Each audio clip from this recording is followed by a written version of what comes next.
Hello မင်္ဂလာရှိသောနေ့လေးဖြစ်ပါစေရှင်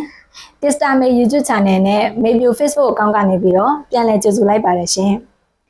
ဒီနေ့ညရဲ့2:30မှာဆိုလို့ရှင်တော့ Maybe တို့ချစ်လာစွာသော Manchester United နဲ့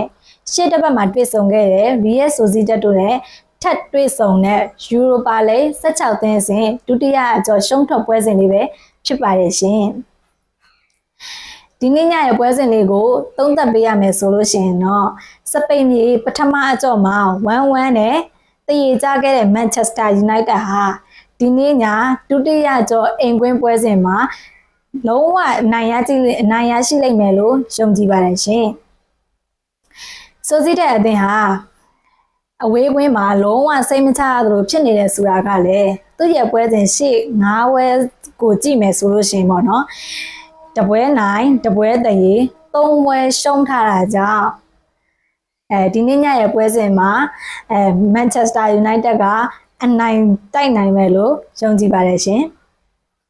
တခုစိုးရိမ်စရာရှိတာကတော့ Manchester United ဟာအိမ်ကွင်းဖြစ်တာကြောင့်အခွင့်အရေးပို့ပြီးတော့ရရှိတယ်ဆိုပေမဲ့လည်းကိုမိုရင်လက်ထက်မှာဆိုရင်အဝေးကွင်းထက်အိမ်ကွင်းကိုပို့ပြီးတော့အားစိုက်ရုန်းကန်ရပါတယ်ဒါပေမဲ့လည်းဒီနေ့ညပွဲစဉ်ကရှုံးထွက်ပွဲစဉ်ဖြစ်တဲ့ကြောင့် Manchester United ဟာလုံးဝအရှုံးပွဲမှာမဟုတ်ပါဘူးရှင်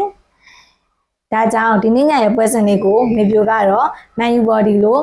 ရွေးချယ်ထားပါတယ်ရှင်။အားကြောင့်မို့ဒီနေ့ညပွဲစဉ်လေးကဘယ်လိုရလဒ်ကလေးထွက်လာမလဲဆိုတာမေပြိုနဲ့အတူစောင့်ကြည့်လိုက်ရအောင်ရှင်။